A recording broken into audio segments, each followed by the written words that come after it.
Bien-aimés, je suis heureux de partager avec vous une bouchée de la parole à la table du Seigneur. Alors, notre bouchée aujourd'hui va s'intituler « La bonté de Dieu te pousse à la repentance ». Oui, la bonté de Dieu pousse à la repentance.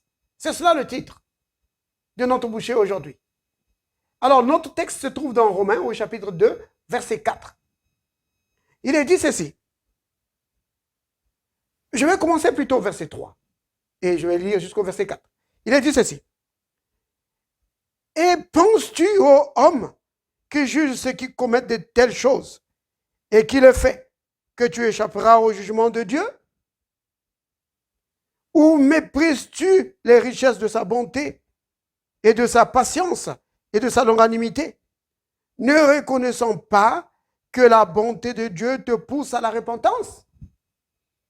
Voilà. L'apôtre Paul est en train de dire que la bonté de Dieu pousse à la repentance. J'ai voulu partager cette bouchée avec vous pour vraiment exposer d'une manière simple et pratique quelques notions là-dessus. Notamment sur le fait que quand on parle souvent de la bonté de Dieu, quand on parle de la grâce de Dieu, il y a certaines personnes qui disent « Ah oui, mais si Dieu est si bon, si Dieu est rempli de grâce comme ça, si Dieu est rempli d'amour comme ça, alors peut-être que on pourrait continuer à pécher. Peut-être que je pourrais continuer à vivre comme je veux. » Bien-aimés, s'il y a des chrétiens qui pensent encore comme ça,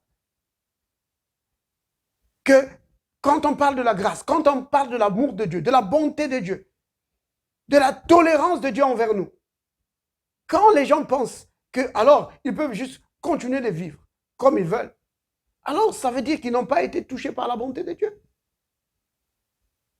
D'un autre côté, quand nous parlons de l'amour de Dieu, de la bonté de Dieu, de la miséricorde de Dieu, il y a certains hommes religieux aussi qui se disent « Faites attention de ne parlez pas trop de la bonté de Dieu, ne parlez pas trop de l'amour de Dieu, parce que les gens risquent de mal comprendre.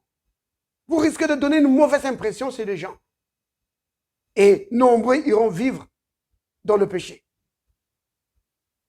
Alors moi, je réponds toujours ceci, que si parmi le peuple de Dieu, il y a quelqu'un qui, ayant entendu le message de la grâce, le message de l'amour de Dieu, et qui se dit, ben, finalement, je peux continuer à vivre comme je veux.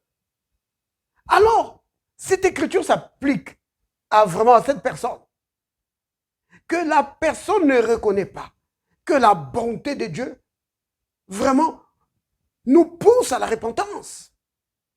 C'est-à-dire que quand tu reconnais l'amour de Dieu pour toi, quand tu as été vraiment touché par l'amour de Dieu, par la bonté de Dieu, quand tu réalises combien l'amour de Dieu pour nous est grand,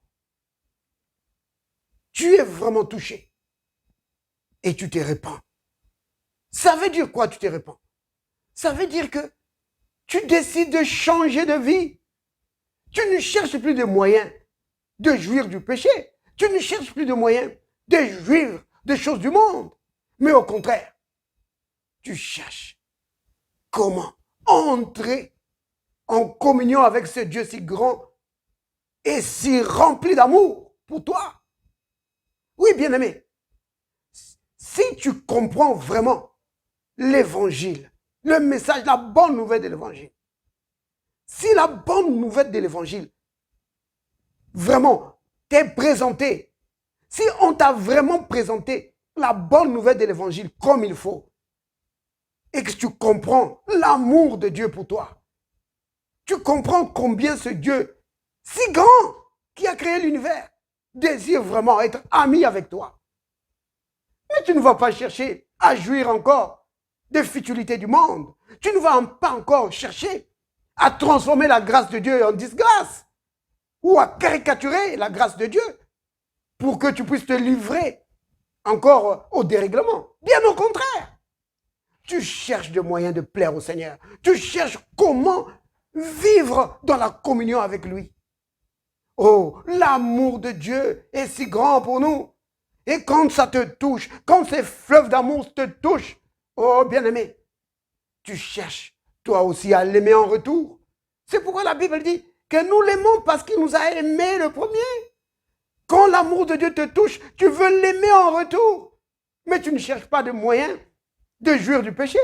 Non, la bonté de Dieu pousse à la repentance. Oui.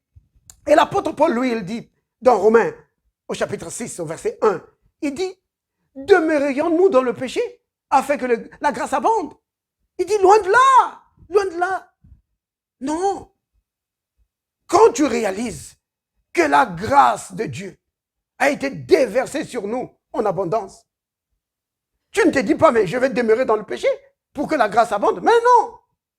Au contraire, la grâce de Dieu, quand c'est déversé sur toi, ce n'est pas un vain mot. La grâce de Dieu, quand c'est déversé sur toi, ça t'élève. Oui, ça t'élève au-dessus du péché. Selon qu'il est écrit dans Romains 6, verset 14, que le péché ne régnera plus sur vous, parce que vous n'êtes plus sous la loi, mais sous la grâce. Parce que la grâce, c'est la puissance qui t'élève au-dessus du péché. Oui, la grâce de Dieu, la bonté de Dieu, l'amour de Dieu. Quand ça te touche, ça te pousse à la repentance. Et ça te pousse à aller chercher encore plus. Ça te pousse à chercher encore cette communion-là. Cette communion. Oui, la communion avec Dieu devient quelque chose de tellement important que tu ne peux échanger cela contre rien d'autre. Oui, comme la parabole que le Seigneur donne dans l'Évangile, qui dit que celui qui découvre le royaume de Dieu, il vend tout ce qu'il a pour acquérir cela. Oui, parce que ça n'a pas de prix, bien-aimé. Oui, tu ne peux pas mettre un prix sur ça. Oui. Oh, la bonté de Dieu pousse à la repentance, bien-aimé. Père Saint, Père juste, merci pour ta grâce et ta bonté que tu as déversé abondamment sur moi par toute espèce de sagesse et d'intelligence. Béni sois-tu, Père. Merci pour ton amour. Au nom de Jésus le Christ. Amen. À la table du Seigneur, notre but, c'est d'exposer les vérités bibliques d'une manière simple et pratique, afin d'édifier les enfants de Dieu. Tous les enfants de Dieu, peu importe le groupe auquel ils appartiennent. Bien-aimés, nous mettons régulièrement en ligne des nouvelles vidéos. Veuillez donc vous abonner à notre chaîne en n'oubliant pas de cliquer sur la cloche de notification afin que vous soyez mis au courant dès qu'une nouvelle vidéo sera disponible. Et votre abonnement à notre chaîne va nous encourager, vraiment nous encourager à faire davantage de nouvelles vidéos pour la gloire du Seigneur et pour l'édification et la croissance de son peuple. Soyez bénis.